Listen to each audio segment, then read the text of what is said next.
guys, Asher coming at you today in Raid Shadow Legends. Welcome to the video. I'm glad to have you all here. It's a big one today because we got Ninja back in the game for all players, new and old, spenders, whales, free to play. Y'all get your hands on Ninja. Something's definitely wrong. It's been years. In case you missed my last video, all the details are there on how we can get our hands back on this champion, but I figured we'd do an updated guide on Ninja as well. Hey, if you guys see anything Ninja related, tell me, because I am back on my Ninja kick. I'm here on my free-to-play account. I'm not going to spend a lot of time here, but this is my old school Ninja, and I remember how much, any OGs out there, you can relate how much this dude changed my account back in the day. Now, this account has since gone dormant, but what I'm going to do in today's video is show you my favorite build for Ninja and really take a look at all the areas that we can use this amazing champion now that, hey, everybody has them again, until 3 years from now when nobody has them and they all complain again. You know, I think it's time for me to retire. So really quickly, this is my super basic free-to-play build on Ninja, guys. You can see I have basically only the freebies. Hello. No, I actually have Torment in there too. I got a Rhonda, I got a UDK, I got a Ninja, I got a Visix, I got my girl, so the Drakes, right? Why am I the last one? All right, sorry, my bad. But Ninja, a very, very basic early game build. Throw them in some accuracy, some speed. In terms of stat priorities, obviously, we're going with accuracy, crit rate, crit damage, speed, right? My speed is actually not very much on point on the free-to-play account at 166. Do I even have speed boots on him? Yeah, I do. That's pathetic. So yeah, this is a very, very basic build. This is what I have for masteries on my free-to-play account. But let's go ahead and go over to the main account and show you Ninja, my favorite build in all the areas we can use this guy, even in the end game. What would you do with money if I wasn't around? So guys, this is absolutely the best build for Ninja in the end game, kind of the mid to end game as well. Although I do want to give a call out to Affinity Breaker set, which can be helpful in some situations. Pretty obvious, right? But I love them in a good old regen set. So as I type in regen, what a moron.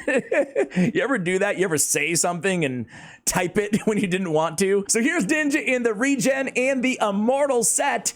And where's my text here? What, Plarium?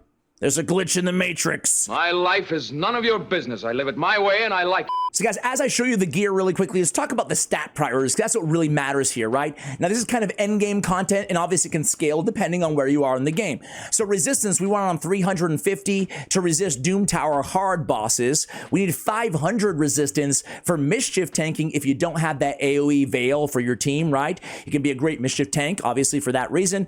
Accuracy, we want around 350 for the end game for Doom Tower, but we want around 500 accuracy for Sand Devil in Phantom Shogun Grove. Speed recommendation is going to be around 230 plus. 230 is kind of the minimum. No crit rate, crit damage really needed in this build, but if it's possible and doesn't hurt his survivability, then absolutely. More damage, more the merrier. Affinity Breaker, only really worth it for Sand Devil 25 as an alternate, as I mentioned, as a duo. It would be full damage.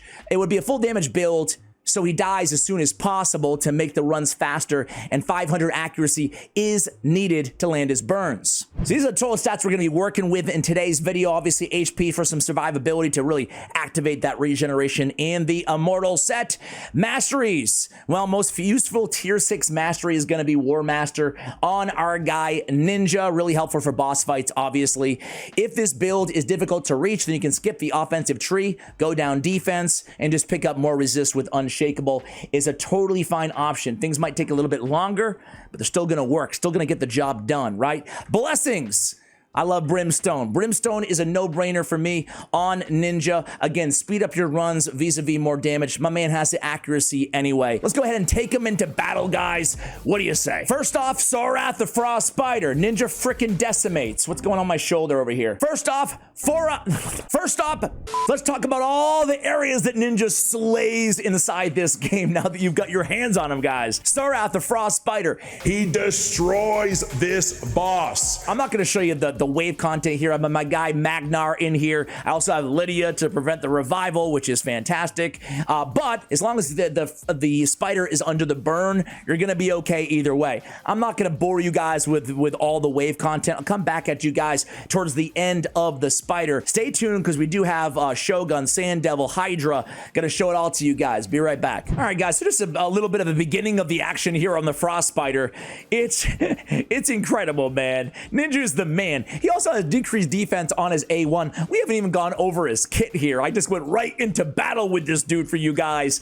Odds are a lot of you guys are familiar. You can see him resisting everything, landing those burns with the hail burn ability. It's a beautiful, beautiful thing. Ain't no love like a real love, but it goes so fast.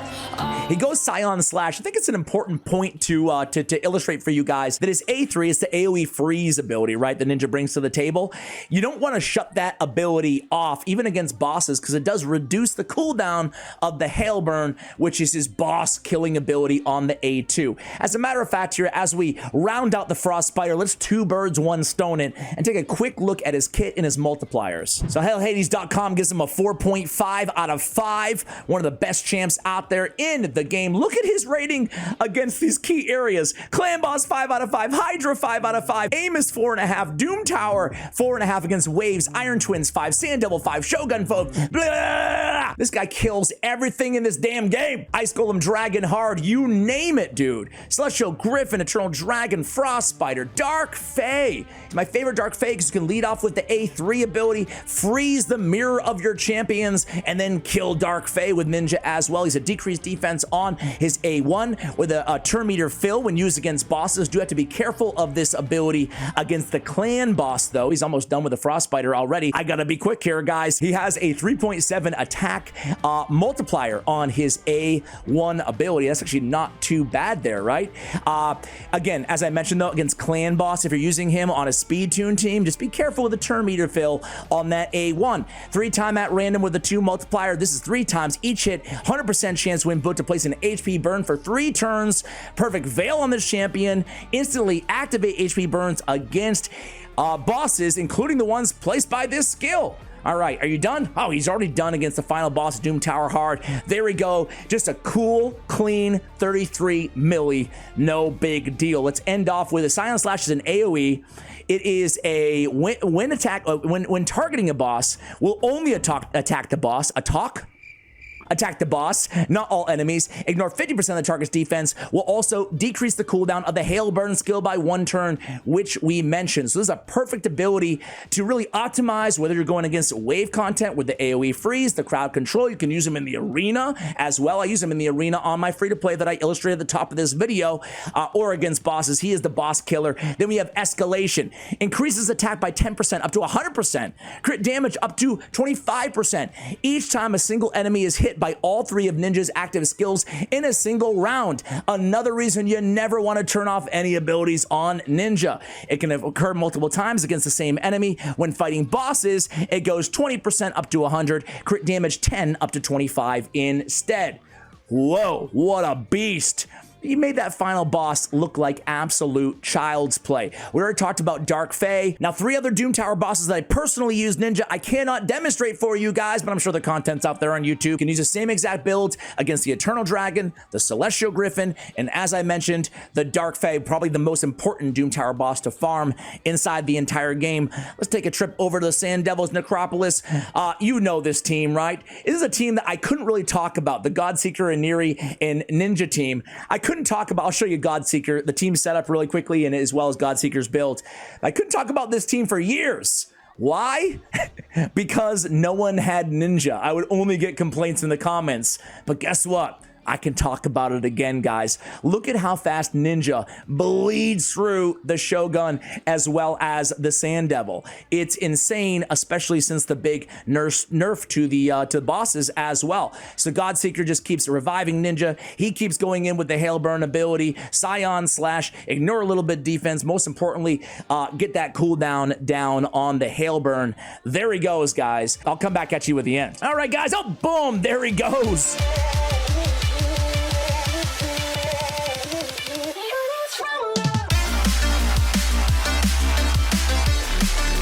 goes. That was fast. That was fast. I tried to come at you guys before the end of the battle, and my man's like...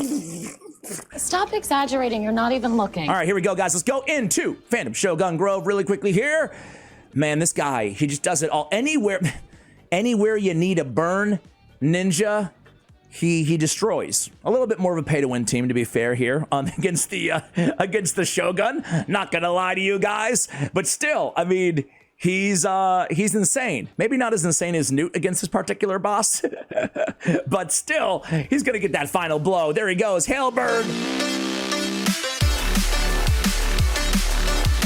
Well, maybe not the final blow, but he's got that brimstone, right? Got that brimstone, very close. Oh man, talk about a nice little speed run there at 18 seconds. Let's go ahead and show, no. Let's go ahead and show him in a Hydra build, guys. I need to work on my CVC, man. I was actually away. I saw a little, did I already tell you guys? I'm sorry if I did, but no, it was my Watcher channel. I saw I saw Garth Brooks for my girlfriend's birthday, and I just had an absolute blast, but I'm playing catch up. I missed the fragment summon, and anyway, I digress. By the way, Garth Brooks, what a freaking live musician. I've never seen a performer as great as Garth. Sorry for the massive interlude that 99% of you guys don't care about. And what am I doing in my Clan vs. Clan tournament? I don't know. All right, let's go to Hydra, guys. Let's get this show on the road here. The grand finale. Hydra, can you tell I'm a little amped up today? My kiddo, he's going to summer camp. And should we go Nightmare or should we go Brutal? What do you guys think? Let's go Nightmare. Screw it. My kiddo went to summer camp and he got so homesick today. I had to go there and pick up the poor little fella. Just absolutely broke my heart. It broke my heart, man. I don't know what to do. Any parents out there? I'm sure it's a phase. I'm sure I'll get over it. Only child, so you know how it is. All right, anyway. Guys, I said I would show you the team setup, but basically, just make sure that Godseeker Iniri is in the main lead position. You don't want an Aura. You don't want anybody else, right? So we have Godseeker in the main position, and then we have Ninja. There is no freaking team setup, right? There is none. They just go in their default. So there you go. All right, guys, so here's the Hydra team. We got a Mikage, we got a Siphi, we got a Krisk and a Curse set for Hex. We have Wallmaster, we have Lydia, and we have Ninja. So let's go ahead and go in here and see how we do. This is a full auto team, by the way, except for maybe the very first start of the run. I want to make sure I land my Provoke with Krisk on the A3, and then after that, we will be good to go. Let's go ahead and land some debuffs there with Lydia. Let's self-buff with Wallmaster. Let's do a little bit of damage here. There we go. Let's land the Provoke, and then let's put it on auto from here on out, right? So before I get to the end, I do want to remind you guys, I'm going to let this whole thing run. I'll come back at you guys in like an hour or whatever to see the end result in terms of the damage. I do want to remind you guys of a couple things. Number one, Chris is going to have a lot of damage, maybe more than Ninja, probably more than Ninja because of all that Hex damage, okay? Number two is we don't even have him in all-out damage build, right? Keep in mind, it's the regen, it's the immoral. I didn't put him with a crit rate, crit damage. Of course, you can kind of min-max these teams and min-max Ninja's damage just by diverting some of the survivability to more damage, provided that we can keep him alive, okay? Let's see how this team does, guys. I'll come back at you guys in a little bit. All right, guys, so here we are, 40 minutes, but we're gonna hit our turn limit here. We're gonna hit our turn limit. I'm pretty happy with the damage. Obviously, it's not a world record-setting run or anything like that, but the damage is really nice. You're going to do well in Hydra Clash with this champion, really regardless of who else is on the team here. Put a Reviver, put some Hex. You guys know the staples, right? Get that Perfect Veil on your team, or, you know, have a Mischief Tank for the team, and you guys are going to be absolutely A-okay. So we're approaching the end here. You guys let me know, by the way, if you're already Ninja users, what's your relationship been like with Ninja over the years, you know? Where did you start using him? Where are you currently using him? I want to hear from you guys in the comments below. And what's your favorite build on Ninja as well? So, getting to the end here, 1489. Can we hit? No, we definitely, I was going to like, can we hit 380? No, nope, not with 9 turns left. All right, here we go, here we go, here we go.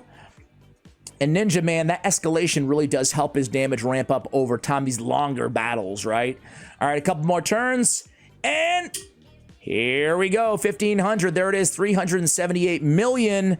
We got Ninja at 81 million. Out-damaged Krisk with, again, the Hex there. Very nice work. Again, fits in any team. You can see Mikage here at 6 million. Siphian 10. I don't have Mikage built for damage. This team can do a hell of a lot better, but we kind of threw it together last minute and it still got the job done, guys. Hopefully you enjoyed this Ninja Guide, guys. Thank you for watching all the way till the end. And as always, take care, guys.